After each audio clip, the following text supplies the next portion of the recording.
Hello, everyone. Welcome back to Truth Talks. So today I have with me Dr. Scott Masson.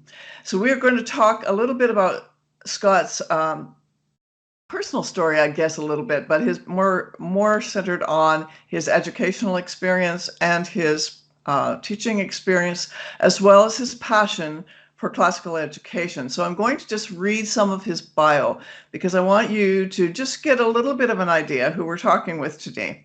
So Dr. Masson is an associate professor of English literature at Tyndale University in Toronto, Canada. He teaches on the subjects ranging from from the literature of Greco-Roman period, the Bible as literature, Shakespeare, Milton, 7th century lit, romantic literature, the work of C.S. Lewis and J.R.R. Tolkien, science fiction, and more. Wow, that's a mouthful. I haven't finished yet. Dr. Masson received his degree of Doctor of Philosophy in 2001 from the University of Durham, after living and studying in Dusseldorf, Germany for 3 years. So that sounds really interesting. I think that we want to talk about that. It was here he fell in love with languages, becoming a German translator while learning classical Greek and Latin at university. Okay, that just boggles my mind. Yeah. So we're talking to a linguist. Some of Dr. Masson's research interests are expressed in his book, Romanticism, Hermeneutics, and the Crisis of the Human Sciences. So this is really pertinent. I haven't read this book yet, by the way, which I'm like, I got to get this.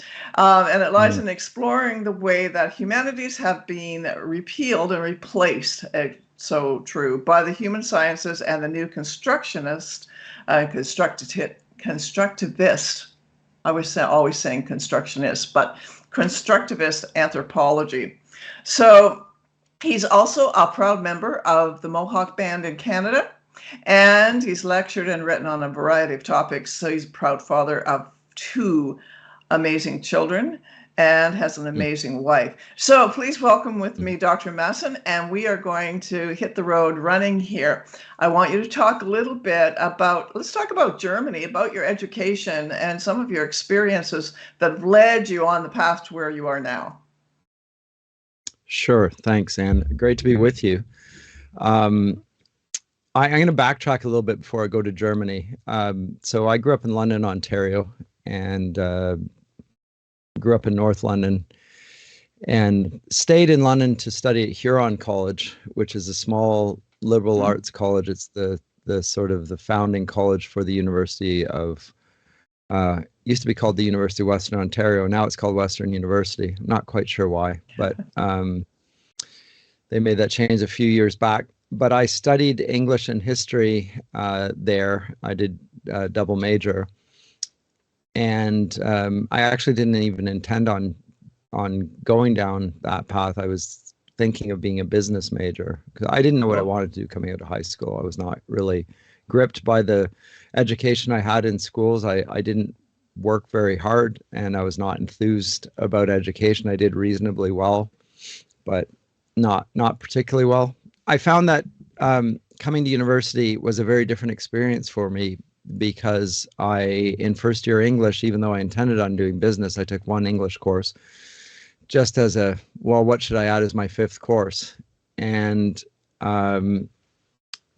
my professor was a Christian, and she encouraged us to read the Bible. Wow. To help us to study English literature. She said that really, if you don't have a good knowledge of Scripture, and the stories that are in it, and the basic theology that's present there, she said you're not going to understand most of the writers in the English tradition up to the Second World War. She said, but even after that, there are allusions to previous writers, and you simply are going to miss them all, and it's just going to go over your head. So you really should get going on that. Wow. And there were sounds of mockery in the classroom. Yeah. Not me. I didn't do that, but I was a little bit surprised by it. But when she heard the sounds of mockery, she said, you people, I heard that, and you people are making judgments about a book that you've never read before, I suspect. And she said, this is an institution of a liberal, call people that reject things that they haven't read ignorant. And we're here to dispel ignorance, not to encourage it. So I think you should actually do what I told you to do. And Wow, I like her. yeah, no, me too. And I was struck by that, and struck by the fact that somebody actually had convictions and was willing to push on them. So I tried to do what I was told. I found it a difficult task, but I tried to do that. But it had a real effect on me that she had convictions, and that led me. I studied Milton's Paradise Lost, which I also found very influential. In fact, so much so that when I did 17th century literature a few years later, as an English major, I was convinced that I wanted an education like Mr. Milton would have had. So I read his Treatise of Education, and that will lead to other things we'll probably talk about later. But led me to Germany because he had studied various languages, and I went to, when I finished my degree, I went to the Pontifical Institute here in Toronto and asked them if I wanted to be a medievalist or a Renaissance scholar, what should I do? And they said, you have to do languages. There's no way around it. You have to do Latin, and you have to do at least 2 modern European languages. Wow. So I went to Germany and met a friend there who I'd met in my 4th year undergrad. And I slept on his floor for 3 months while I was finding my bearings there, and started studying German, which was not my intention. I thought, when I went over there, I thought I was going to, build on my French that I'd studied for years in school, but ran out of money and didn't know anybody in France and wasn't going to go there with no money. So I stayed in Germany, started studying German, and met some of his friends, and they were studying classics. And I thought, oh, that's what Milton did. That's what I want to do. So I started studying German as well as Greek. And I was learning Greek through German simultaneously, those two things. So my head was exploding. My head's exploding listening to you. Yeah. And I realized something I didn't know before, which is that I had a gift for languages. I just didn't know that. Maybe because I'd never worked at it, and I had no opportunity to use languages. If you grew up in Ontario or in London, at any rate, nobody speaks other languages. At least they didn't when I was there. But I did very well. I got admitted to the university. I passed the test to get in to study as a student in the University of Düsseldorf. And after a few years, I was quite fluent, and yet I was realizing at that point I didn't want to stay in Germany indefinitely, and I wanted some sort of an official document that would demonstrate that my ability with German was that good.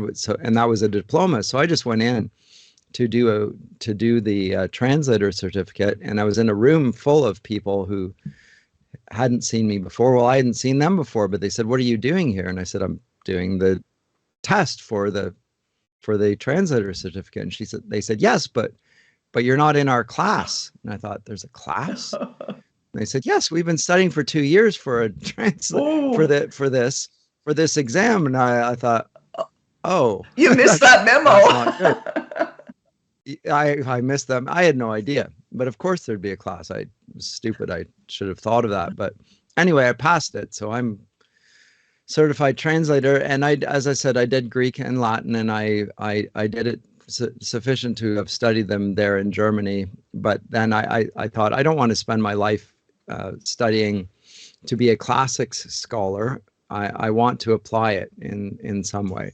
I think the classical knowledge is important, but I want to get back to what I loved about English literature. And that was really the Christian worldview that I found in it. But I was not a Christian at this point. I was still not a Christian. So what attracted you to that worldview, though? Like, I mean, first of all, the commitment and the conviction of this teacher who, kind of broadened your your understanding in literature through scripture, through the Bible. But what was it that really kept you there? I was convinced that it was true. Oh, That what I read and what I was reading from the authors was true, and it was presented in a beautiful fashion that seemed to be all explanatory, all encompassing. It was a whole worldview that included law and politics and art and ethics and personal relations, and it just, it's all there. if you look at, it's all there in the medieval Renaissance period. It's what C.S. Lewis calls the discarded image. Well, then it was not discarded. It was a way of understanding the world in which they simply they lived in that world, and it was very coherent, and it was very harmonious, and it was very beautiful. And for me, this was a very powerful idea, and Christ was in the center of that. And I left Germany to study in England, in part because of another Christian professor I had at Huron College, a medieval professor by the name of Elizabeth Revel, and she had mentioned Durham as a good place to go. So I just threw in an application without having gone there before in my life, and arrived there and found that I could not study medieval or Renaissance literature, even though it was in the prospectus, because the medievalist was on sabbatical. The Renaissance literature professor, I don't know if she had a breakdown or there was some sort of issue. So I couldn't study anything before the 18th century. And I didn't want to do that. I wouldn't have gone to Durham if I'd known that, but I was there. I did well. I got a first class honors degree there, and they offered me full funding to do a PhD. Okay, great. Except I was not satisfied with what I was studying there, and I came to find Christ in literature, and I'd not found him there. But that summer between my master's and PhD, I met somebody in a pub who was about to study an MA in medieval at Durham. And she was defending her faith in front of a number of atheist professors, historians, and a few others. And they were ridiculing her beliefs, and even her intellect on these things. And I found her rather compelling. I thought she defended herself very well, and she knew what she was talking about. And we struck up a conversation. She invited me to her church, and that then was a transformative moment in my life, because then I found Christ. Ironically, a lot. I'm in my late 20s at this. I think I'm 27. Through a pub, I get brought into the church, and then that changes my whole trajectory in my PhD. So what then? So did you actually get to study medieval and Renaissance? I never did. Oh, I never did. Isn't that interesting? No, not at the graduate level. I mean, I did it as a matter of personal interest, but I did not study medieval or Renaissance literature in my grad studies. I ended up doing 18th and 19th century literature primarily, which I don't particularly like. It's not that I don't like it. I like it, but I find that this is where everything starts to go wrong. Things go downhill. There's a pivot point in the early 19th century when the modern university moves away from Christian theology and the worldview that was rooted in really the bedrock of the university. It's a medieval Christian institution. It didn't exist in the ancient world. Right. But it shifts away from that to the extent that theology is not even studied as a matter of knowledge in most universities. So the German universities move away from that, and the American universities then follow the German example, et cetera, et cetera. And I was having to think through all of these things because I had no Christian mentors as professors or so forth. So I had to start to rethink everything for myself, and finished my PhD. And that in itself is a story, but I don't know if we want to get into that. But found I had to learn to fight for my Christian convictions newfound Christian convictions as a secular academic. Exactly. So let me go back to what you were finding. So here you are in 19th century literature, and everything starts to really do the snowball down the hill. It was like, yeah, the whole constructivist stuff was probably not there, but was leaning that way. And then that really, I think if we can talk about that for a minute, where you see it, maybe that's part what you talk about in your book as well, that decline and moving away from a Judeo-Christian ethic within the universities, and then subsequent to that, what has transpired and where we're at today is just a gong show. But anyways, that's my intellectual opinion there.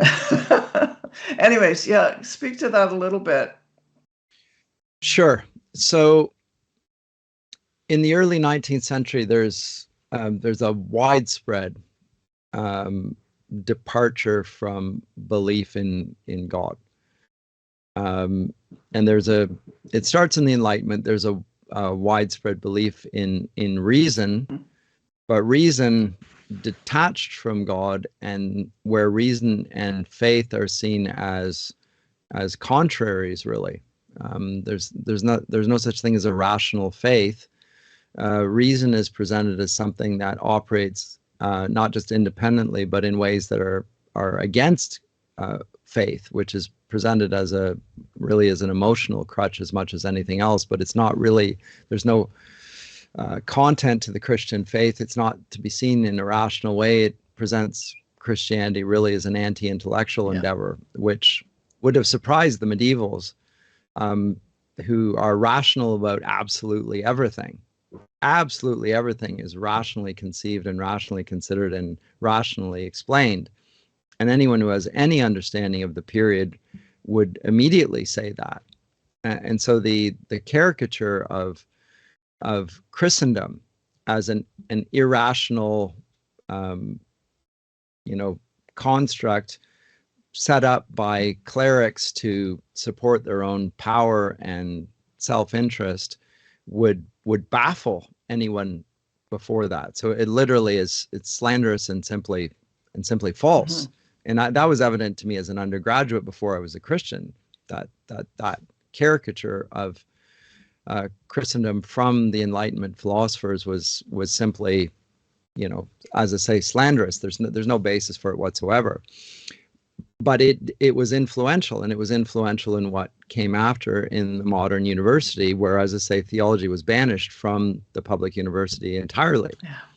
And so not only was that, but all the other subjects that had been attached to theology. Theology was the queen of the sciences, so it was the one that presided over the other ways of knowing, right. Literature, philosophy, history, sciences, as we would call them now, the natural sciences. Those would have had some sort of relation to theology and a philosophy of theology there.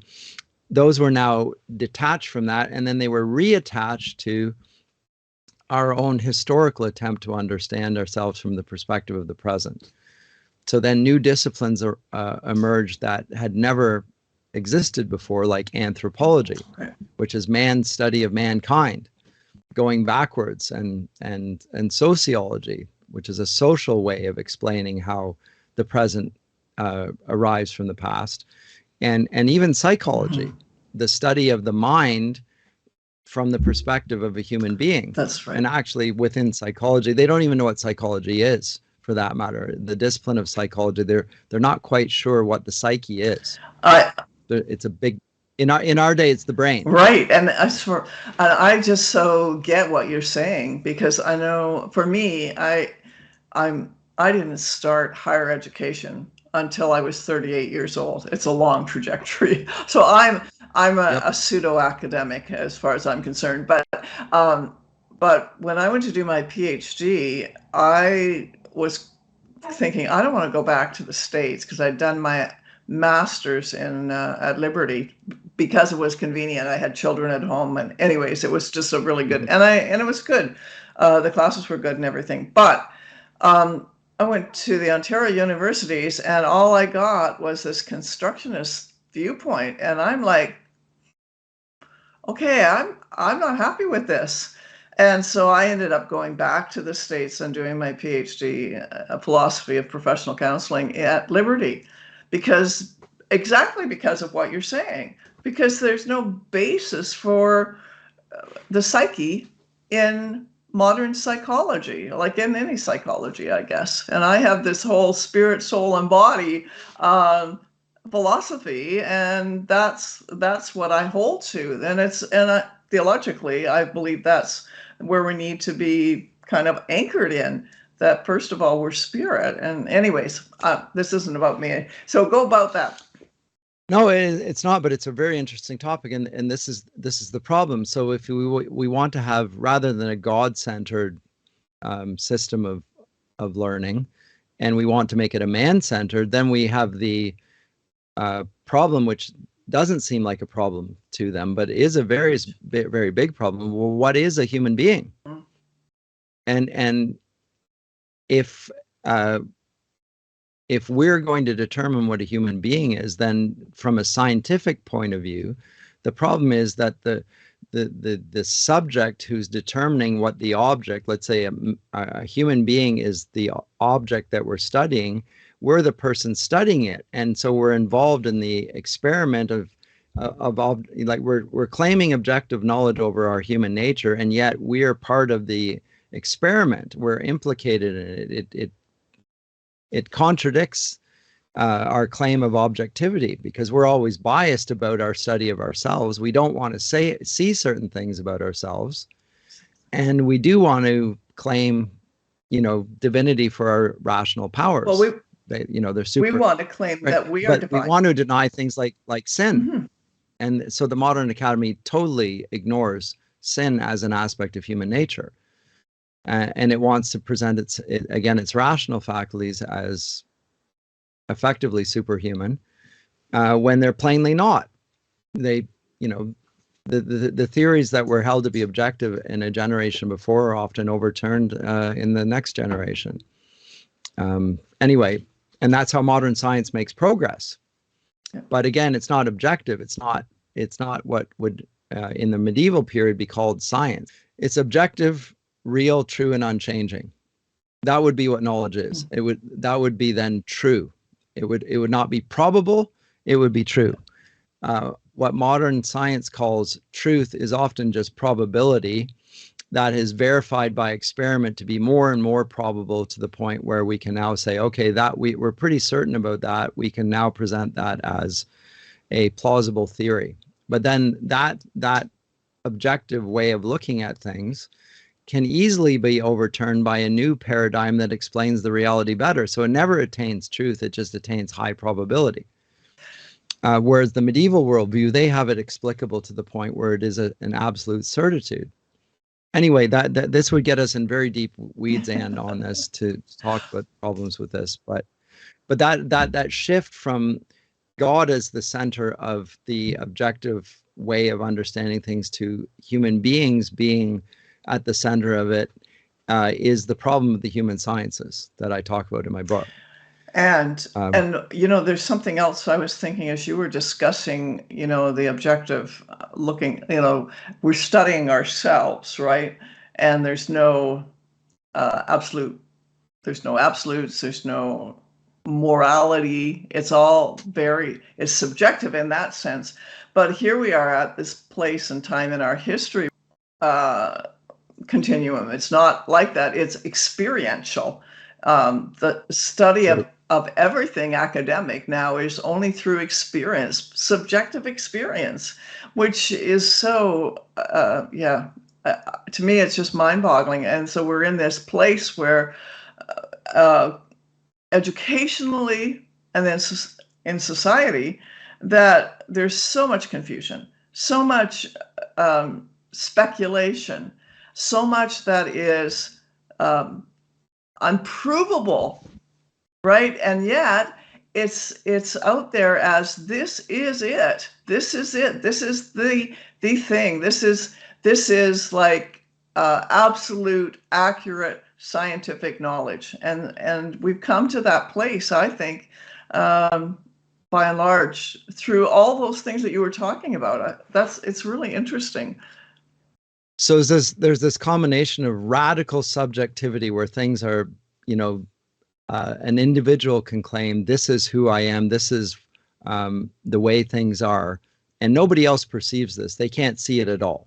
Like I identify as a dragon, right.